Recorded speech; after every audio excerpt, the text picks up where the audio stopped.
আপনি কি জানেন আপনার নামে ঠিক কতগুলো সিম চালু আছে? হতে পারে আপনি মাত্র একটি বা দুটি সিম ব্যবহার করছেন, কিন্তু আপনার নামে আরও সিম তোলা আছে যেগুলোর বিষয়ে আপনি জানেনই না। আর ভয়ঙ্কর ব্যাপার হলো সেই সিমগুলো যদি কেউ মিসইউজ করে তার দায় এসে পড়বে আপনার উপরেই। আজকাল বিভিন্ন সংবাদ মাধ্যমে আপনি নিশ্চয়ই দেখেছেন নানা রকম ফ্রড, প্রতারণা, এমনকি সাইবার ক্রাইমের ঘটনা। কিন্তু জানেন কি, এইসব অপরাধীরা কখনোই নিজের নামে সিম ব্যবহার করেন না, তারা অন্য কোনো ব্যক্তির নামের সিম ব্যবহার করে। এবার আপনার নামের ডুপ্লিকেট সিম অনেক রকম ভাবে তোলা যেতে পারে, যে কারণগুলো আমরা এই ভিডিওতে ব্যাখ্যা করছি না। এইভাবে অপরাধ করছে অন্য কেউ, কিন্তু দায় এসে পড়ছে সাধারণ মানুষের, যারা এসবের কিছুই জানে না। এছাড়াও আপনার নামে যদি 5টি সিম থাকে আর আপনি জানেনই না, তাহলে দরকারের সময় আর নতুন সিম তুলতে পারবেন না। এমনকি আপনি যেটা ব্যবহার করছেন সেটাও যদি আপনার নামে না হয়, ভবিষ্যতে সেটিও বন্ধ হয়ে যেতে পারে। তাহলে কিভাবে বুঝবেন আপনার নামে মোট কয়টি সিম অ্যাক্টিভেট আছে আর যে সিম আপনি ব্যবহার করছেন সেটাও আপনার নামে কিনা? কেন এটা জানা জরুরি? প্রথমত, যে কোনো ফ্রড থেকে বাঁচার জন্য, আর দ্বিতীয়ত ভারত সরকারের নিয়ম অনুযায়ী একজন ব্যক্তি সর্বোচ্চ 9টি সিম নিতে পারবেন, সব কোম্পানি মিলিয়ে। যেমন এয়ারটেল সর্বোচ্চ 4টি সিম,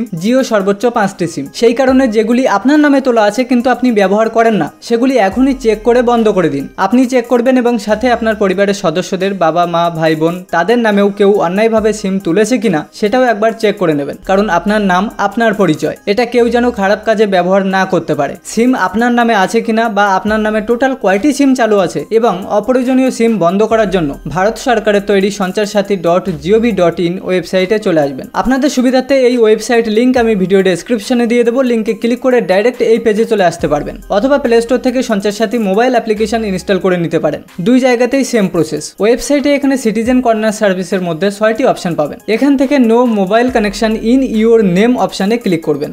এরপরে এখানে আপনার মোবাইল নাম্বার দিয়ে দেবেন, আর এই ক্যাপচা ঘরে যা যা লেখা থাকবে নিচে একইভাবে লিখে দেবেন। তারপর নিচে ভ্যালিডেট ক্যাপচা অপশানে ক্লিক করবেন। এখান থেকে ওকে। সাথে সাথে আপনার মোবাইল নাম্বারে 6 ডিজিট ওটিপি সেন্ড হবে। ওটিপি এখানে ওটিপির ঘরে বসাবেন এবং লগ ইন অপশানে ক্লিক করবেন। সাথে সাথে এখানে লগ ইন হয়ে যাবে। আপনার নামে টোটাল কয়টি সিম তোলা আছে এখানে লিস্ট পেয়ে যাবেন। এই লিস্টেও দেখুন একটা নাম্বার বেশি আছে, যেটা ইনি ব্যবহার করেন না। একইভাবে আপনার নামেও দেখবেন অবশ্যই বাড়তি সিম অ্যাক্টিভেট থাকবে। এখানে মোবাইল নাম্বারের প্রথম দুটি সংখ্যা, মাঝের দুটি সংখ্যা এবং লাস্ট দুটি সংখ্যা দেখে আপনাকে বুঝতে হবে কোন মোবাইল নাম্বার আপনি ব্যবহার করছেন আর কোনগুলি আপনি ব্যবহার করছেন না। যেগুলি আপনি ব্যবহার করছেন না সেগুলিকে এখান থেকে ব্লক করতে পারবেন, অর্থাৎ বন্ধ করতে পারবেন। এখন যে মোবাইল নাম্বারটা আপনি ব্যবহার করছেন সেটা আপনার নামে আছে কিনা চেক করার জন্য যদি সিম এয়ারটেলের হয় তো এয়ারটেল থ্যাঙ্কস অ্যাপ্লিকেশন ইনস্টল করবেন, আর যদি সিম জিওর হয় তাহলে মাই জিও অ্যাপ্লিকেশন ইনস্টল করবেন। এরপর প্রোফাইলে ক্লিক করে সিম আপনার নামে আছে নাকি অন্য কারো নামে আছে সেটি সহজেই চেক করতে পারবেন। এবার যে নাম্বারটা আপনি ব্যবহার করছেন না তার পাশে এখানে টিক বক্সে ক্লিক করে সিলেক্ট করে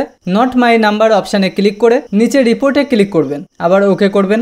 রিকোয়েস্ট আইডি এখানে দেখতে পাবেন, এখানে এটি নোট করে নেবেন। কোন নাম্বারের এগেনস্টে আপনি রিপোর্ট করেছেন এখানে দেখতে পাবেন। এই রিকোয়েস্টের নাম্বারটি আপনি এসএমএস মাধ্যমেও পেয়ে যাবেন। পরে এখানে রিকোয়েস্ট নাম্বার দিয়ে ট্র্যাক অপশানে ক্লিক করে স্ট্যাটাস চেক করতে পারবেন। এখানে রিকোয়েস্ট নাম্বার, কোন মোবাইল নাম্বারের এগেনস্টে আপনি রিকোয়েস্ট করেছেন, কোন ডেট, টাইম এবং স্ট্যাটাস এখানে দেখুন পেন্ডিং দেখাচ্ছে। যখন এই নাম্বারটি বন্ধ হয়ে যাবে তখন এখানে সাকসেস লেখা দেখতে পাবেন। এইভাবে এখান থেকে ট্র্যাক করতে পারবেন আপনার সিমটি বন্ধ হয়েছে কিনা। কিছু ভেরিফিকেশনের পর আপনার ব্যবহার না করা নম্বরটি যখনই বন্ধ করে দেওয়া হবে বা ডিঅ্যাক্টিভেট করে দেওয়া হবে আপনাকে এসএমএস মাধ্যমে অবশ্যই জানানো হবে। তো সম্পূর্ণ ফ্রি সার্ভিস, সরকারি ওয়েবসাইট, সম্পূর্ণ সিকিউর। তো একবার অবশ্যই চেক করে নেবেন আপনার এবং আপনার ফ্যামিলি মেম্বারদের।